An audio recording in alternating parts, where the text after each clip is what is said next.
I came out 20 years ago. In the era of censorship, budget cuts, hate crimes, unquestioned gay bashings, police brutality, and rampant AIDS paranoia. Being queer was certainly possible, but it wasn't exactly easy.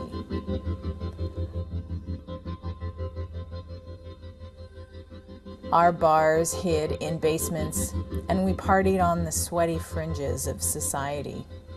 Danger and transgression had an allure, no doubt, but I also knew that there were no other options for me.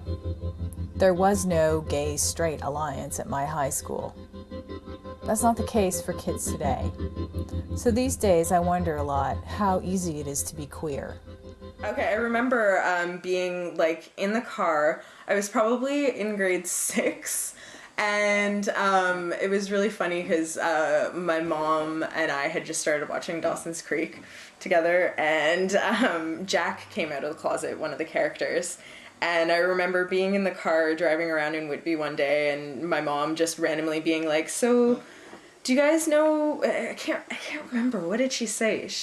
It was about Jack and like the fact that he was gay and like, you know, on Dawson's Creek and whatever, and like, you know, do you know what gay means? You know, it's okay to be gay. It's not a bad thing, and blah blah blah. But yeah, that was maybe when I was like 11 or 12. So that was like, that's the first instance I can remember of queerness, I'll call it, in media. When I came out in the 80s, I expected never to tell my parents about my sexuality, and at 20, I thought I'd be living on welfare for the rest of my life, under pressure from my ballooning student loan. I talked revolution, but never anticipated it. I'm still surprised to say that I recently got married. The possibility wasn't even a blip on the radar of the 80s. And during the 90s, it wasn't something that I particularly cared about. And just a few short years ago, marriage was not a fight that I felt was politically relevant to me. But in my 40th year, with 2 years of payments remaining on my student loan, and my 80-year-old Catholic mother looking on, I tied the knot. To my delight, the night before the wedding, my 20-year-old niece came out to me. Like, I didn't start ever wondering about myself until probably just like a couple years ago. It was just kind of, I mean, I have 2 queer aunts. My godfather was queer. You know, it was kind of just something I grew up with and never really considered myself. When did you become aware that you had 2 gay aunts? I don't remember any specific time somebody being like, you know, Aunt Pitt is gay, but I do remember, well, actually, you know what, there was one time I was we were in St. Eustache at Uncle Cuckoo's house, or Uncle Frank, whatever. It just kind of sort of came up, and my dad was like, "Well, you know, your Aunt Maureen's gay," and I was like, "Well, okay." And then that was pretty much the end of it. Trusting that identity is constructed, the gay gene was a political debate that I also found fruitless. But when I look at my family, I really have to wonder sometimes.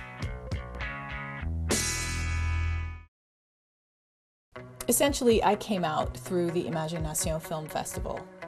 In the late 80s, there were few places that I could go to figure out who I was. There was the Androgyne bookstore, the Lone Lesbian Bar, which was of course in a basement, and the film festival. That was it. No internet, no HBO, no chat rooms, no butchfam.com. The first screening I attended scared the crap out of me.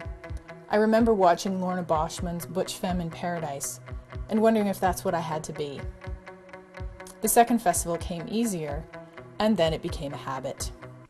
In 1990, Imagination screened my first video. Thereafter, I attended the major Canadian festivals religiously for about a decade, and then I lost the drive to attend altogether. I remember the shift from intimate transgressive space to corporate multiplex. I much preferred the Euclid Theatre to the downtown Rubik's Cube cinema. In the decade that followed, my screening history informed my identity. Today my screen identity is more tenuous, and the political arena feels confusingly calm.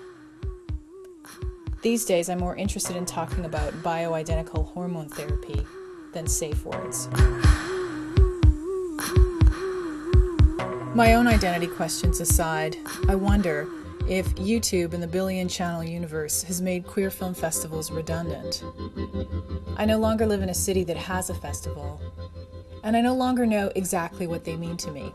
So I decided to Facebook my queer niece to get a youthful barometer reading. Amanda went to her first queer film festival at the age of 13. My brother snuck her and her 9-year-old sister into the Inside Out Festival in Toronto to see my film, The Chosen Family. Seems like it wasn't a major digression in her otherwise queer-friendly life. But it wasn't until many years later that she started to figure out her own identity at Trent University. It's not that difficult, I feel. For me, where I live, being so close to Toronto, and in Peterborough, we have a pretty, I don't know if so much a big queer scene, but a strong queer scene. Well, we have a really great video store in Peterborough called Have You Seen? And they have a queer section. So, that's always the first section that I go to whenever I'm in the store. That's probably mostly my, biggest resource in that way. And then, I watch, The L Word. It's one of my favorite TV shows. But I don't really watch much TV anyways, so... If you can go to the store and watch these films, and you can watch The L Word, on cable, do you feel like there's a need for these festivals? Definitely. I think that, there's so much film being made right now, that I don't think enough of it being made has enough queer content in it. The films that I'm interested in, I've probably already seen already because I've rented them, so it kind of dwindles. And then there's, films that I don't really think I'd be interested in watching just the same as any other heteronormative film. There's stuff out there, but I don't think there's enough. There's not a huge variety. So how did you decide to go to this festival, or how did you find out about it? Me and my roommate Kira, we were in the one and only Dyke Bar in Calgary, Money Pennies, and we found a pamphlet for the film festival, and we just decided that we needed some more queer stuff in our life, and we didn't know anybody out there. So it was kind of just something for us to do. So we hit up the film festival. We just kind of picked one at random. I think actually it was a little bit less random than that. I think Max from the L Word was in it, so that was a bit of a selling point. But yeah. So were you coming in contact with any kind of queer culture when you were in Calgary? Not really. No. At least not, it wasn't very, what's the word? In Calgary, I don't know, the queer population seems to be very hidden, and, it was kind of hard for us to find somewhere where we felt like we could fit in. So when you went to this festival in Calgary, did it feel like it was aimed at, your generation? No, it was, well, I don't think it was really aimed at my generation. I think it was probably just a slightly older crowd in Calgary. It's a lot of people, they stay at home and, don't go out, and, there's just not much there to do. It was still good, and there was queer youth around. It's just that it wasn't, the prominent demographic.